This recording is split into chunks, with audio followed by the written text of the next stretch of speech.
serious question. Did you ever shag Rebel Wilson? That's it, I'm done. Come on, seriously, it was... Well, what an absolute pleasure it is to have the one and only Tahir on Comedy Legends with Bevo for the very first time. Yes! Let's get the studio audience to clap. Yeah. So, Bevo, tell me how long you've been doing these podcasts.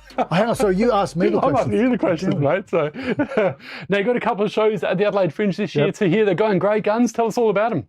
Yeah, I'm doing an adult show called Human Scamming in Gluttony.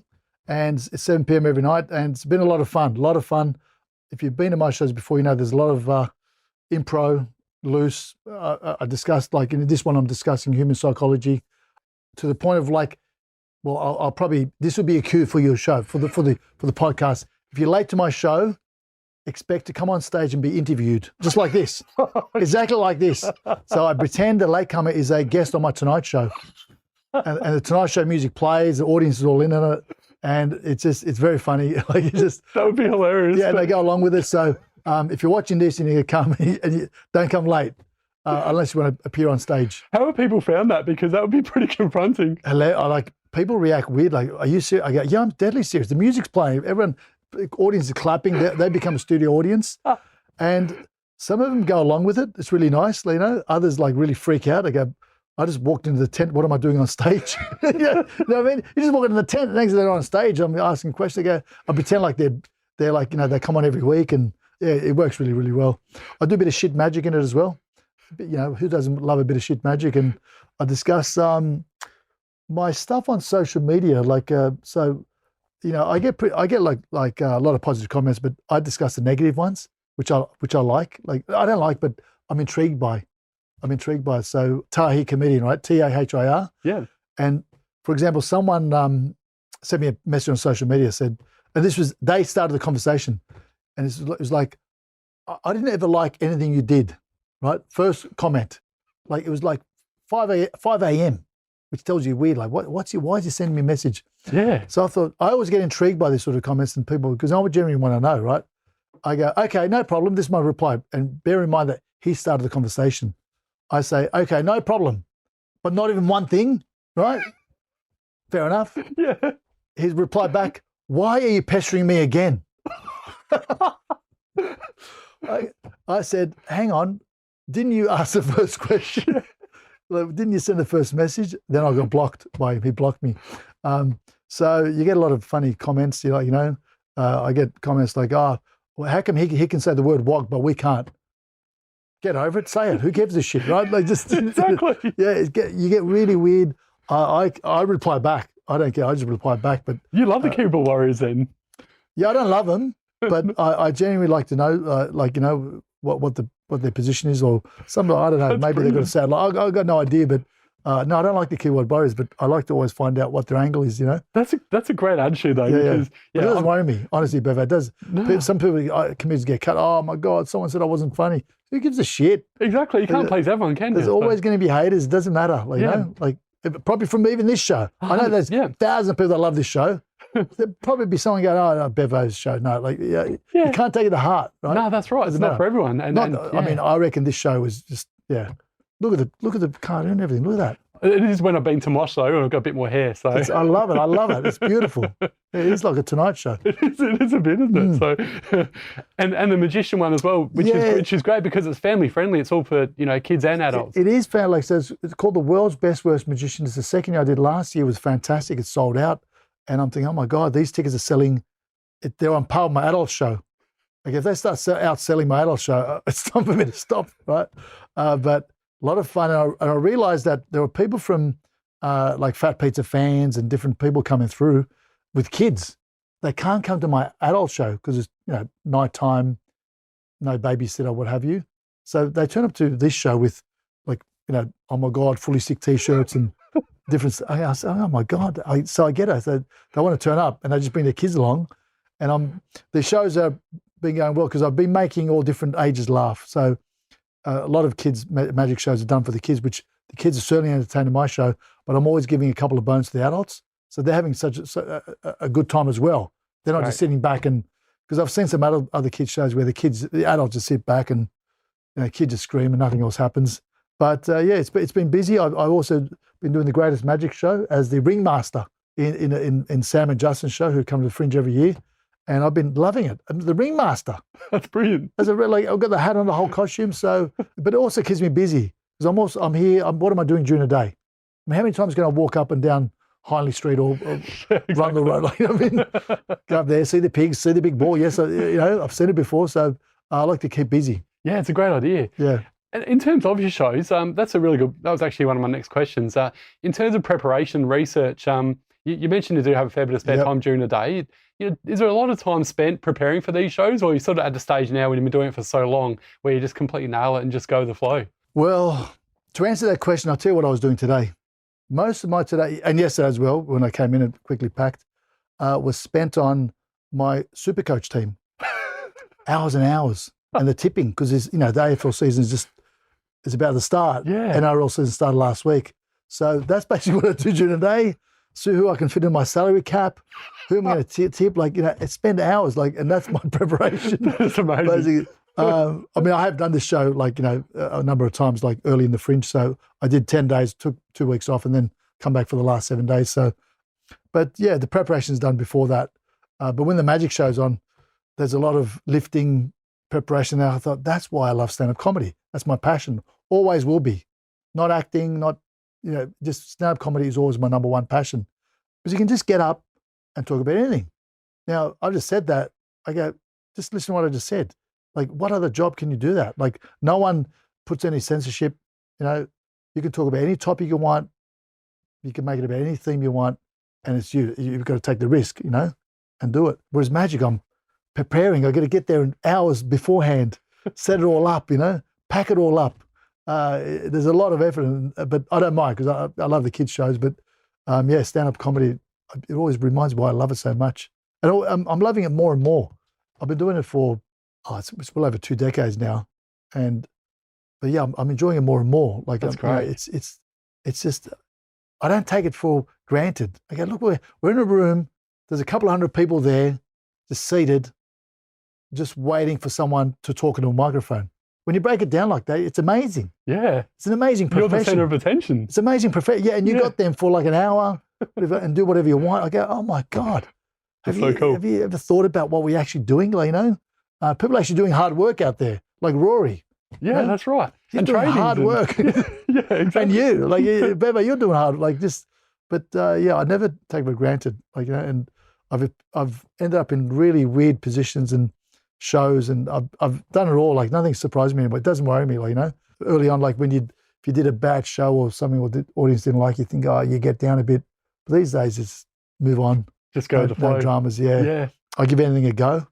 I like exploring cities and towns I go to, with the comedy. I love it. I'm not one of those comedians just lock themselves up in a room, yeah, and then go out, which a lot of them do. But yeah, the only time is Supercoach. That's the only time. Do you play Supercoach? I don't. It's too frustrating for me. Come on, Bevo. How do you not play Supercoach? You'd be the best at it. Too busy preparing for my interviews with legends like you guys. Yeah, mate, fair enough. But you do the tipping, right? No, I don't do that either. I just get too frustrated. I just rather watch the footy. The only thing I do is, and gamble responsibly, everyone. I do multis. I've been doing that with my friends the last few years. We choose a game each and. But not even tipping? Nah. Not even tipping? No, it gets me too frustrated. So now, correct me if I'm wrong, though. The podcast, which we're just doing now, Legends with Bevo. Started out as footy tipping. That's what I'm saying. It started out as tipping. Yeah, I know. As a respect how it all started off, you don't continue the tipping. No, it just frustrates me. It should be like tipping with Bevo. I'm useless at it. Fair enough. Too hard to tip these days. The games are too even. And I know, you've moved beyond, the podcast moved beyond that, so it's good. Exactly. I've actually seen your shows before back in the day, and you do rely on the audience a lot. Question I've got, though, for you is, what if you don't have much interaction from the audience? Do you have a sort of a contingency plan? And that's what I was asking you before about when you're prepared and researched. Yep. Because there might be times where it's a bit of a boring audience. And, I've done emceeing at weddings before and thought what I was saying was really funny and had a few people laugh, but, got tumbleweeds and the rest of them, So how do you prepare for those? Well, I do have a show, Bevo. So, there's lots of material there.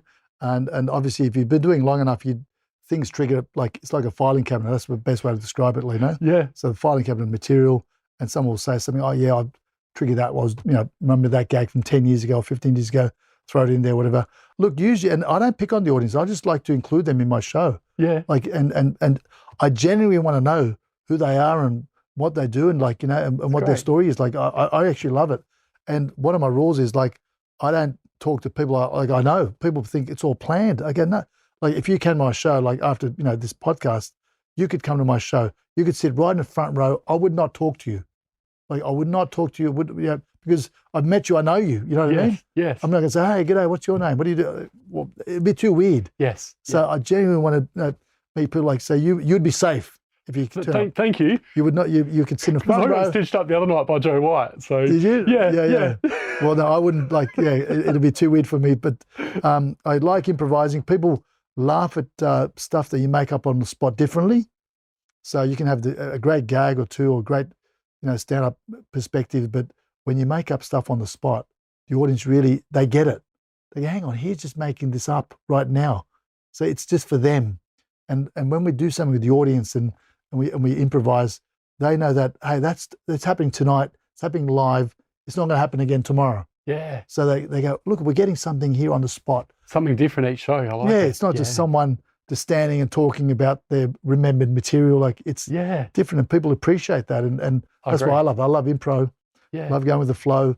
And most of the audiences go along with it. And I'm pretty good at picking people. Like, if you're there, I can see that people that are genuinely fearful and don't want to talk, like I can see that. And I won't force that, Yeah. So no, let them sit down, enjoy themselves.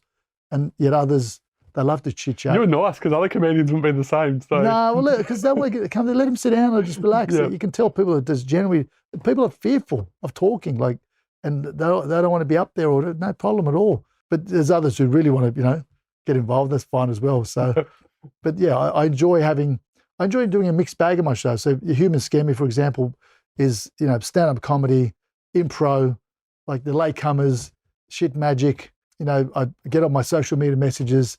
It's mixed. Like, I'm throwing different things at the audience. I can do 60 minutes of straight stand-up. I've done it plenty of times, Yeah. But I want to watch it. I give the type of show I want to watch. If I'm sitting there for 60 minutes, I want some different things thrown at me, personally. Like, that's just my view. I'm not saying it's right or wrong. Yeah. But so I just give the sort of show I'd like to watch. It's great. And speaking of entertaining and also loose, we've spoken off air about this a bit as well. You're the famous Habib from back in the day with Fat Pizza, Here Come the Habibs, and also Howzos. Yep. What was it like playing that character? And it must have been a lot of fun. What was it? So, like, if I walk around, people expect me to say, oh my God, I swear to God, like, oh my God. Like, you got to throw a couple of those in. I get a lot of, well, I don't know how else to say it, Bevo, but overweight chicks coming up to me because of my, I'd married Tula on the show. Rebel Wilson, of course. Yeah, Rebel Wilson. Yeah. So people actually think that's my style, which is nothing wrong with it. So I get a lot of, people coming up to me, which is fine. I get a lot of people come show me their cars, which is weird because there's always been cars on the shows we've done over the movies. And so people think, I don't mind cars, don't get me wrong, but it's not one of my passions. I love theatres and musicals and different stuff, but they show me their cars wherever I go in Australia. Oh my God, it's Habib. Like, come here, look at my car, look at it, look at the mags, look at what I spent on it. Like, I bought it for $3,000, spent 50 grand on the car. Look at it. Like, okay, good for you. Like, dickhead, and I got to sit there, and sometimes I go to the car festivals because we're doing appearances, and we've done plenty of, appearances at car festivals, and it's a nightmare for me. I just go along with it, but it really is a nightmare. 3 days of car talk and this sort of stuff. But yeah, look, it's a lot of fun. And the other thing is, I have talked about this before, is that because I was this dodgy drug dealer, and when we did the tours like around the country, people used to just give me drugs. Oh, no way. Yeah, like for genuine. Like, I mean, I said it. I don't know. It's another scoop for your podcast, right? And we do the big theatre shows, like, the massive shows right around the country, and we do the meet and greets, and people would just sneak stuff into my hand. You go, Habib, shake my hand. I go, oh, there it is there. I don't know what some sort of packet or something. And no, I don't do drugs. I don't smoke, like whatever. And initially I used to say, no, man, it's okay. Like, no, not for, like, thanks you, but no, thank you. But they wouldn't take no for an answer, Bevo, right? They insist. They go, no, but you're Habib. take the drugs, take it. Like, and I don't know what the shit they were giving me either. Clear stuff. And I wouldn't even pick it up if it was on the floor. I wouldn't know what it is. So I found it was actually easier, and it's shameful to admit this, but it was easier just to accept it. So, okay, thanks a lot. And they'd be so happy. They go, yeah, I gave Habib some drugs. Off they go, right? Yeah. Now, to counter that, right, and I'm freaking out now because I've got some drugs in my tracksuit pocket. We just done the show. If there's police bust in. Yeah. Like, and the other thing people would often ask me is like, hey, because, Habib, you got any drugs on you? Right? Common question after the show. As a matter of fact, I do. And I would give out whatever's in my pocket, I would just give it out to them, right? And they would be ecstatic. Oh my God, I got some drugs from Habib. So the point is, Bevo, I was a genuine drug dealer during that tour who was making $0, like the worst drug dealer on the planet, right? Getting drugs and giving them out for free. And people were stoked. So the person giving me the drugs was stoked because they go, oh my God. And the person just came up on, hey, Habib, you got any drugs in you? Yeah, take the shit, get it off my hands. Yeah, exactly. I don't want to get in trouble. Yeah. So it was a lot of fun. It was a good character. He was it was someone that people could relate to, just like, not that successful, not good with chicks, got a lot of business ideas, but always failed. And so, it was approachable. Like, a lot of people would approach me, and I don't mind that. I'm always friendly to people. So yeah, people would come up and like they know you, so you just get used to it. But it was a good character to play. And speaking of Rebel Wilson, we better talk about her because when you sort of started working with her, did you ever think that she was going to get to the stage that she has, a worldwide superstar? Yeah, well, look, to the stage she's got at, probably not, like, because who can, no one can predict that. Like, she's a genuine superstar, right? But she was always motivated, and she loved acting, and she was always on a journey. So it didn't surprise me. That was her passion. My passion is stand-up comedy, always will be. Her passion was acting. I fell into acting, accidentally through the stand-up comedy world. Paulie saw me, this, that, and all the approaches have been because people, I appeared on Thank God You're Here, that show, because someone saw me doing comedy, improvising. They said, when you come on this show, so all that sort of stuff's come through stand-up. But she was always into acting, writing. She was on a journey. She was motivated. And there's a bit of luck involved too. Like, there's a lot of Australian actors and actresses that go to LA, try their luck, come back months later, you know what I mean? A lot of stories. So, so people think it's not that easy. It's not that easy. So she had a bit of body of work before. It wasn't just Fat Beaver, but she was writing for a sketch and she was doing some other stuff. And then she wrote, she did her own sitcom for SBS. There was another one about school and different stuff. So she had some runs on a board before she got the agency, and off she went and rolled the dice. And the luck part was she got a part in Bridesmaids, and then that movie became like worldwide huge hit. Great movie. And she was fantastic in her role. Yeah. And that was it. So that's the luck part. And but she's still talented in her, in what she did. Great. She was talented enough to be fantastic in her role. And but people don't really, it's not easy. Like, she put herself on the line. I say good on her. Like, she deserves everything she's got. She's a great girl. We've caught up on the odd occasion or two when she comes back. She comes back to Sydney a lot, and she deserves everything because, she's worked hard. People don't realise she's worked bloody hard, Yeah, it's a great story indeed, for sure. I did the Celebrity, I'm a Celebrity, Get Me Out of Here, and I loved it, absolutely loved it. And because, you get to meet the others and you show a bit of personality. It's tough challenges on that show though as well. But again, it's all a social experiment, see, like all the reality shows are. Like, we've been talking about it before because they're all social experiments. I mean, the Celebrity one is, like, if I told you, Bevo, eat this bull's balls, you say, piss off. Yes, I'm not going to eat the bull's balls. But in that environment, we go somewhere in a jungle, sleep outside, which freaked me out because it really was outside and I've never camped before. I'm going, wow, and all these people were just sleeping. I couldn't even sleep. I go, this is amazing. Like, look at all the cameras. Love the whole experience. Absolutely loved it, right? But, you're out there, cameras everywhere, right? Starving. They give you like 600 calories a day. That's it. For the first 3 days, I ate rice and beans. And it didn't bother me. The hunger doesn't bother me. So I realized, okay, it doesn't really bother me. I was fine with it, drinking a shitload of water. But say, if you're starving and then they put this team element, like, you know, get some stars for your team. Do it for your team so they eat. And you're starving, and then you're there and there's cameras around everywhere, and you eat the bull's balls, right? You start eating the cow.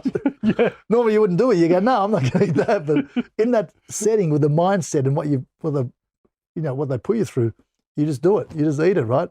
And not that I, had anything like that, but all those shows, like same the Bachelor, Bachelorette, hours of filming. Maths is a classic, like, late nights, alcohol. People think it's a real marriage.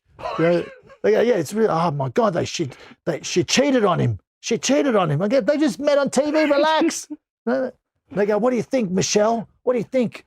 You want to stay with him? Because like Michelle's, I don't know if there's Michelle's on. I don't know what you need to say. I just made that up, right? But they go, yeah, he's a bastard. He's a dickhead. I don't like him. Like, this guy, I don't like my partner. But I want to stay on the show so I can get some more influence on my Instagram. 100% better. That's exactly what it says. What do you think? Yes or no? One more week. Yes. There's another week of filming. Of course she wants to stay on. More dollars as well. Yeah, exactly. I get my thing. But didn't you just call him a bastard and you hate him? Oh, it's ridiculous. And I'm staying. Every year, a controversial dinner party. Yeah. Have you noticed that as well? A controversial dinner party. Have you ever been to a controversial dinner party? No. I mean, anyway. But yeah, it's one of those shows where it's captured imagination. It's a water cooler. That's what people watch. It's addictive. It's easy to watch. It's and it's enjoyable for people because whatever problems you got in your life, you just watch other people suffer and their little made up problems, right? So it becomes easy TV to digest. And who'd you really bond with in the jungle as well, Tahir? Plenty of people. Luke. There was Justine Schofield, the chef. Dermot Brereton was fantastic. He was great. Yeah, I just loved spending time with him. It was amazing. Like then Shane Crawford came in, and what a character! Things went bananas. We were chasing each other. It was like school kids. That's what it became like. And I don't know what they were watching on camera, but we were just doing the stupidest things, and it was just a lot of fun. We're just making each other laugh, honestly, making each other laugh so much, and it was a very good experience. It was a very, very good experience, and yeah, and I met Dermot a few times before, so I knew him and knew some of the others, but Dermot especially. So yeah, going there and I remember seeing him at a golf charity, like at a golf corporate day, and I knew I was going in, and there was sort of word that he was going in as well. I said, Dermot, you going into the jungle? This is like a month out, like a couple of weeks out, literally. We went in January. I'm asking like mid-December. Yeah. And I remember him saying, no, he couldn't look at me. He's going, no. I'm looking and go, he's going in for sure. And I reminded him when I was in there, But Dermot, he didn't go to the toilet for 6 days. What? In the jungle. Like he was losing a lot of weight because you lose like 10% of your body weight. Because it just falls off, right? You're drinking water, there's not many calories. And he snuck a protein bar in there, right? I snuck a whole bunch of stuff and I put it in the toilet because I knew that's the only place that had no cameras, right? So I had a banana wrapped in foil. Clever. I had like biscuits and things like all in there, right?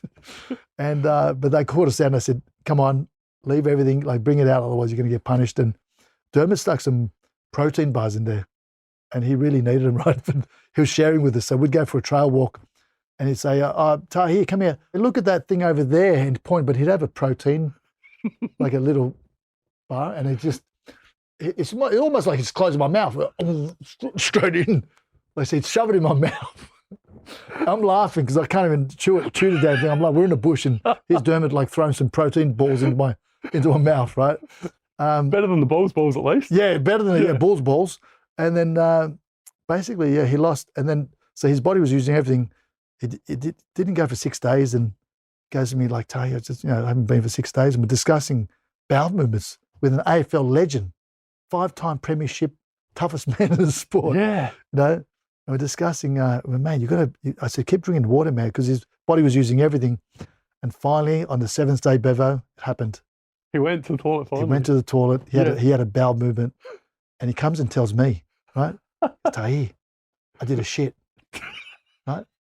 So, and you know what happened after that? We hugged. I hugged Dermot Brereton. Two grown men hugging because he took a shit. Okay, when would ever that happen in life? Like, I'm thinking about it. I go, when would I ever hug Dermot Brereton for taking a shit. Never would that sort of scenario ever come up in my, because I remember watching, I grew up in NRL, like, you know, I mean, I loved AFL, but from Sydney, I grew up in the NRL. You were on the NRL footy show doing comedy, weren't you? Plenty of times, yeah, plenty of times. Yeah. And so I remember Dermot, like I remember all the hair and I didn't have much opinion. I just remember like there's a guy like confident, Larry, aggressive, like, you know, and often in the challenges that put me up against him. Often like, and you can see his competitive spirit come out. Like, you know, there would be like a laughing challenge where you had to try to not make each other laugh and he'd be really, I go, yeah, like you can tell he had that competitive spirit. I'd hate to be up against him in a game. Like I could see why he'd be daunting. I would hate to play him too. He'd be daunting, tall, fearless, Big elbows, arms, scared, like scary, you know, just he'd be a nightmare. Like, you know, I'd say, all right, Dermot, have the ball. Yeah. I'm going down the other end. The 89 grand final, you know, when he kept playing with those broken ribs. Yes. You know, like perfect example, and you know, that just shows how tough he really is. Broken ribs played on, like, you know, I remember hearing the story and like he smashed through the other team's huddle. Remember that? Yeah. Like that was just some crazy stuff. He was crazy. Yeah. Tough years, but we had a lot of laughs. It was a great show. The Jungle was a great show, and I'd do it again in a heartbeat. That's how much fun it was. I mean, the worst thing was, you know, being away from family and all that, but the whole experience, I just lapped it up. My theory is if I'm going to be gone, I was gone for like a month, about 5 or 6 days before it ended, and I go, if I'm going to be away, might as well enjoy, lap it up, you know. Make the most of it. Went on like you know, some jungle safaris. It was awesome. The whole thing was awesome. And outside of, you know, we've spoken about the Tahir, the stand-up comedy and everything else, and you're a funny man. I spoke the other day to George Capanaris about this, and there's that serious side to him at home, but I can't imagine the serious side to you. But is there like a Tahir, a different Tahir that's away from the Habib, away from the stand-up comedy? Or not really. I'm very relaxed. Yeah. Like I don't take life too seriously. I'm very relaxed. I just put everything in perspective. Like, you know, we'll be at home and, you know, if something like could break, my wife will say, hey, if something just like, I said, it's just a good, it doesn't matter. You know what I mean? No one got injured. No one's like sick. I look at it that way, you know what I mean? So during the lockdown, like when we were locked down, I loved it. I was at home getting paid money from the government. How good was that? Yeah, so true. Like, you know, I mean, I appreciate if you've lost your job and I get all that if you're making ends meet, like, but if you're not and you're just at home, I thought, okay, I did some writing. I wrote some children's books. I worked on a movie, worked on other ideas, you know. We watched, we went for walks. It was beautiful. It was a beautiful time. So, yeah, the motto is enjoy that. Like, enjoy what you have. Don't be negative about it, you know? You can't change it. Yeah. We're there. So we might as well lap it up. Absolutely. So, I love your attitude. Yeah, when I was in the jungle, I thought, I mean, I'm lapping up the experience, the walks, the sights, the whole thing was incredible, you know? Absolutely incredible. It's wonderful. And getting back to, you know, when you first started out with stand-up comedy, when did that first begin to hear? Like, was there someone on TV that you watched or someone that, you know, that you got to know that where you got that real passion for comedy? When did it begin? Not really. Like, I didn't really have any, I mean, I love Richard Pryor in the early days and Eddie Murphy, of course. I just was interested in comedy. I enjoyed making people laugh. I did it in primary school. I did it in high school. and it all started there. Then I was a school teacher, so high school teacher, drama, English teacher trained, right? So I did a couple of years of teaching, but I was always writing material, collecting comedy, interested in comedy. And then I found out there's an open mic night in Sydney at the Sydney Comedy Store. Now, for those who don't know, open mic night is where anybody can turn up and just do a couple of minutes on stage. And when I found that out, I thought that was the greatest thing ever. I said, you mean anyone can turn up? Anyone can turn up. I was there, like I was right there within a flash. But this is a story that, I've told before, is that it took me 6 weeks to get up. So I knew I was going to get up. Like I knew I was going to do it, but I was so nervous.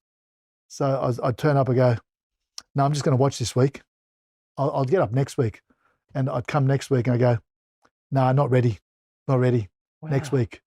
And I'd come back, 6 weeks. Week 5, I remember I was going to get up, but I didn't because they'd moved to the front of the pub, not in the comedy room, because there wasn't enough people attending. So that it was in basically the pub section. It was just some people at the bar.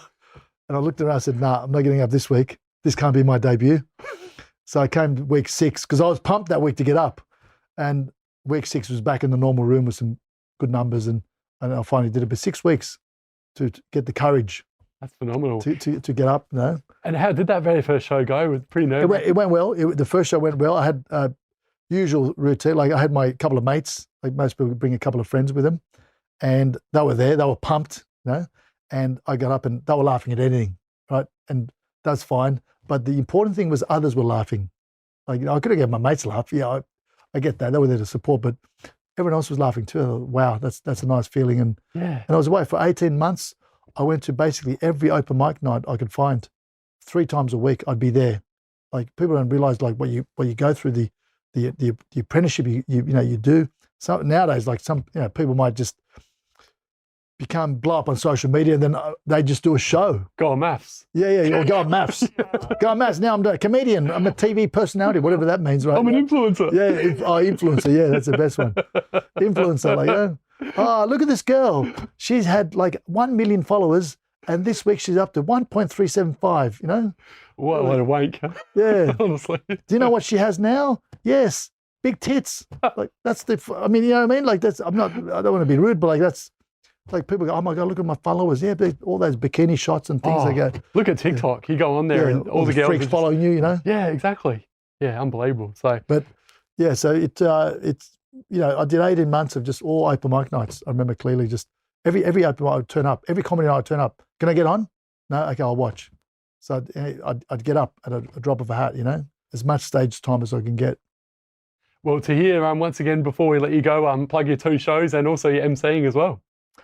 Well, yeah, I'm Adelaide Fringe. I love the Adelaide Fringe. It's one of the fringe I come to every year. I won't do all the festivals around the country, but this one I love. So I just want to say how much I love the Adelaide people and Adelaide Fringe. And I'll always do a children's show as well, now children's magic show, the world's best, worst magician on the weekend, and my show at night time during the week. And I do weddings. Like I do a lot of corporate events, but I do weddings as well, which people are surprised about. You do weddings? I was, well, yeah, comedian, but just pay us, I turn up. Like I've been booked for the most weirdest positions. Like, you know, I did a story where after the first lockdown, a family booked me to perform comedy in their living room. Right? I turned up. It was crazy, Bevo. Like it just, and you know, I've been at backyard parties, no microphone, New Year's Eve parties. Brilliant. I've been, you know, one table full of executives. Like, I've been in like mining towns with like 40 degrees with flies buzzing around. I'm talking. I swallowed a fly. That's the biggest laugh I got. The people are laughing, sweat's coming down. So, you know, when I come to a comedy club or a theatre, it's beautiful. I see other comedians get nervous. I go, what are you nervous for? That's the easiest room you can get. They're all there for comedy. It's beautiful, you know. So, yeah, nothing surprises or shocks me anymore. And also hearing your story as well, when you first started out with only a few people watching your open mics, and now you're selling out venues. It's wonderful. I'm not selling out midweek. It's a struggle. But I don't mind, honestly. Whoever's there, I actually still appreciate people turning up. Like it's still, like after all these years, I'm not used to it still. Like I'm used to it, but I appreciate it. You know, I go, wow. Like, okay, I could be, you know, we're touring with Crazy Rich Ethnics at the moment with George and yes, of course, and James Liotta and George Carbonaris. But, you know, we'll get like 500 in a club. We go, oh my God, 500 people made the effort to turn up. It's great. Like you still appreciate it. You know, I never take it for granted. Yeah. And it's good. People love it. We keep doing it. So good. And at Tahir, the comedian as well, is your social page? Tahir Comedian. That's it. Yep, Tahir Comedian. Beautiful. And unusual name, I know, but it's my original name. And people always, they get it wrong. Or I don't even use my surname now, Bevo. That's it. When you get to my level, you drop the surname. Yeah, just go. Just joking. Yeah. Just one hard name is enough. So that's Tahir.